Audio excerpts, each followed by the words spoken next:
Hi, I'm Kelly at Book and Paper Arts, and tomorrow I'm going away for the first time in 17 months. So I'm packing like mad, and one of the things that I'm packing is my art supply kit. And I thought this would be a good time to show you what I take when I travel. I live in Wales, but I'm going to Gloucester, which is in England. I've never been there, but I've heard it's amazing. In addition to its famous cathedral, it has several churches that are from the 12th century or earlier. It also is nearby to some beauty spots where I will be able to go hiking. And all this means that sketches will be sketched. I have had people say to me, how can you enjoy your trip when you're making pages the whole time? And to that I say, what are you talking about? Because for me, making pages on a trip is how I explore. It's how I make memories and keep and organize memories. And it's how I witness. And I'm also a diarist, so it's what I do.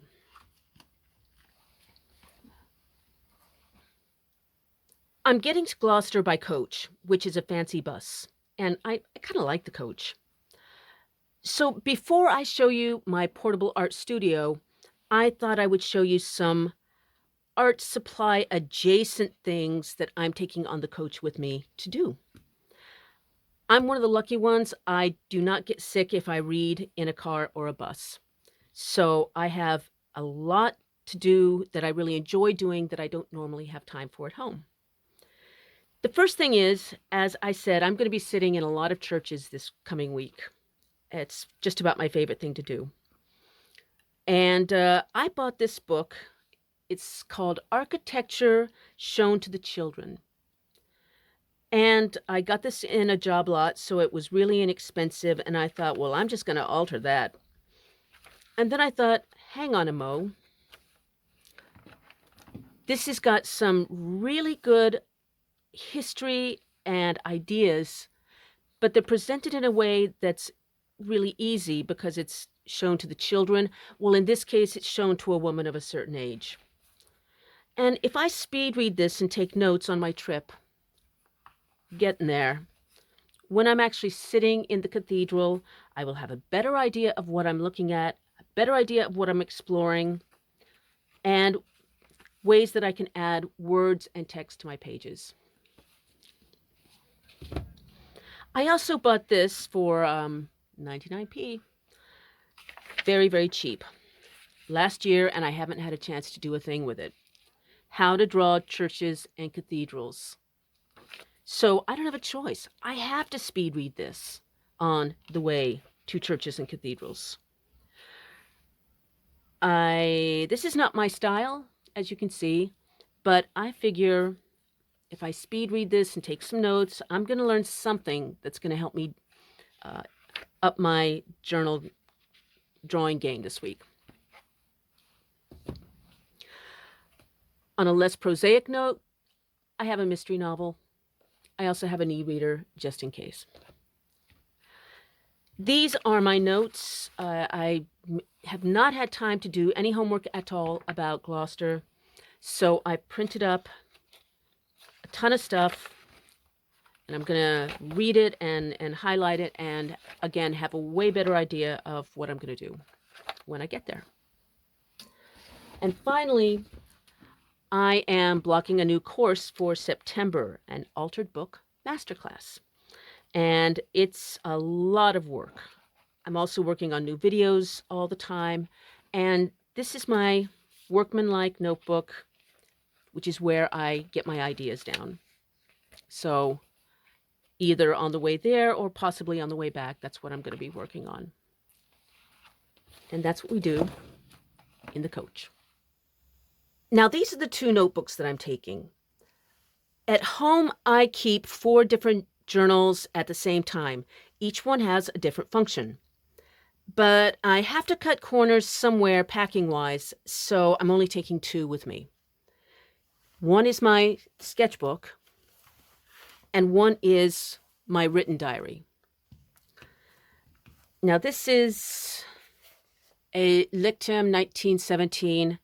It has a soft cover, so even though it has a lot of pages, this is quadrille style, it's nice and light.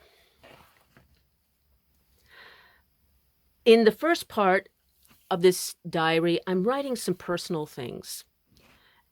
And as this trip is something of a pilgrimage for me, I will be doing a lot of that. But I also want some place where I can write other things, like what I'm eating and cute things I found at the flea market and people watching. So I need another diary. I turned this one over and I started from back to front, writing upside down. So now I have 2 diaries in one. My sketchbook is Hannemuhle. Oh, by the way, I'm not getting paid for any of the things that I'm showing today. Although I'm not opposed to it, so Hannemuhle, give me a call. I love their sketchbook that's in a landscape style. I really just like going across like that. And if I have to, turn it that way. Now, these blank pages can be intimidating when you're just starting out. So I have prepared this one by tea drizzling most of my pages.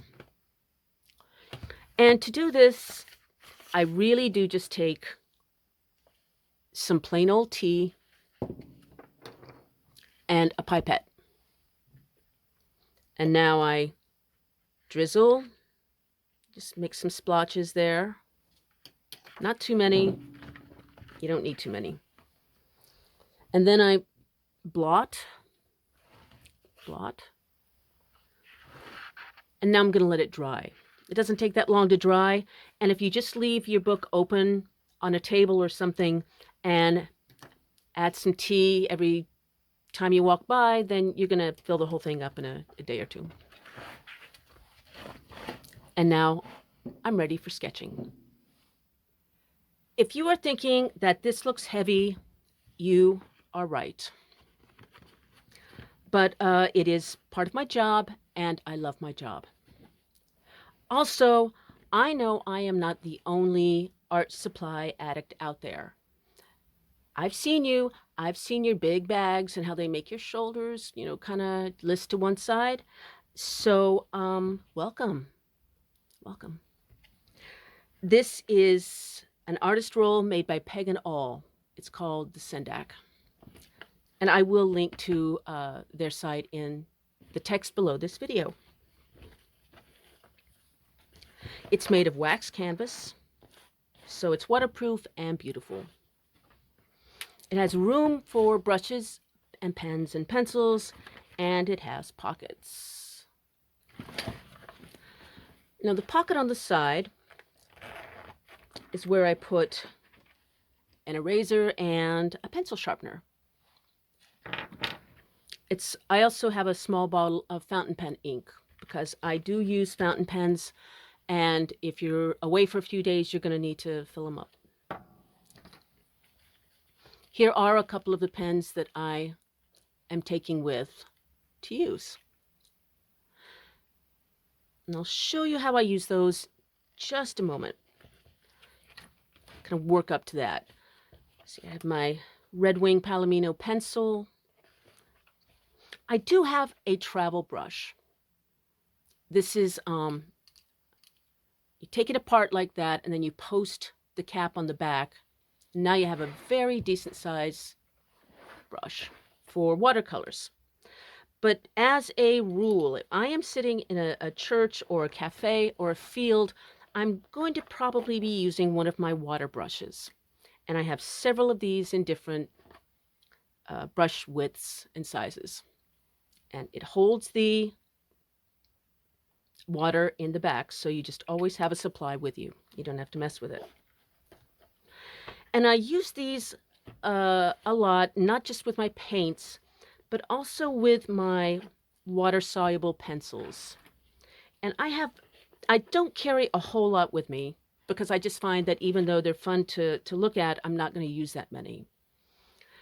But because I'm painting in a lot of masonry and stonework and stuff like that in architecture, I do like to take a few in very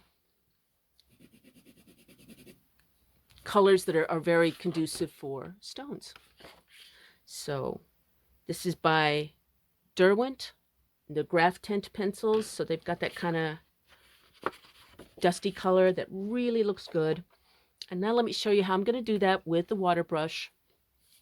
They're water soluble, so you just give it a little squeeze. The water comes right out. And now I can use these water pencils and the water brush, and it's going to give me some brick light tones, different grays and dusty reds, like that. I also have a couple of just plain old, these are also water soluble graphite pencils. Nope, that's just a pencil. This is a graphite pencil. It's by Karen Dash. And again, I'm going to take one of my water brushes, give it a little squeeze. And now I've got a really beautiful black wash. And you can even pull that out a little bit if you want to work in different shades.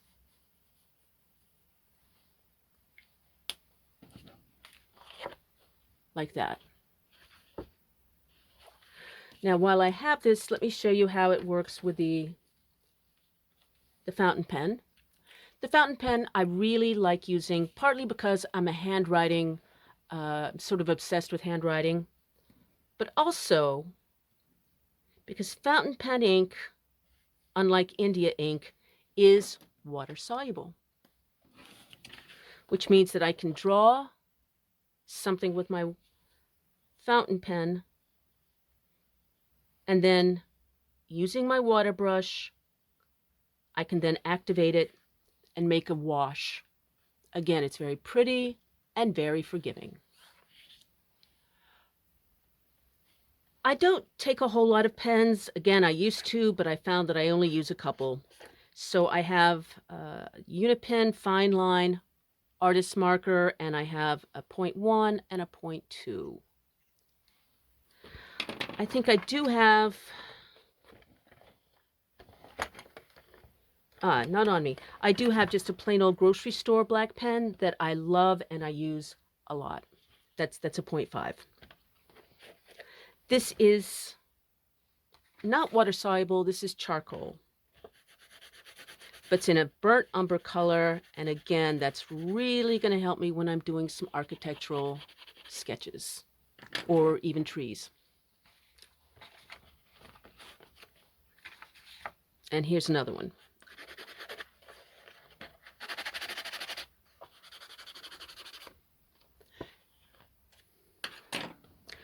I do have a white gel pen, and that's really good if you want to just add some highlights, like if you draw some fruit or something that has a little reflection on it.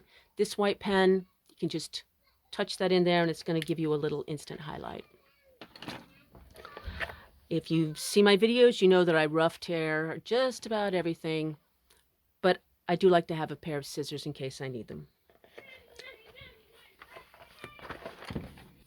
I have a Yoo-Hoo glue stick, the only kind I use. I love this stuff. It's got a lot of slip and it's high quality. And finally, I have watercolors.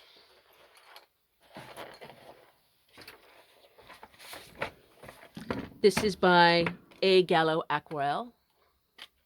Aquarelle. Got a little bit of a fold-out palette here. There's my other palette. I take a separate one with me anyway because I am sort of anxious about color mixing. And I like to have a lot of it. This is a mister that I carry, and you can do so much with this. It lets you wet your paper if you need to. It also lets you activate your paints like this on my palette, and also the paints themselves. And it's just a little step, but I found it changed, really did a lot to up my game and make me happier. So now I can just dip in. It's already wet and ready to go. And I can start painting.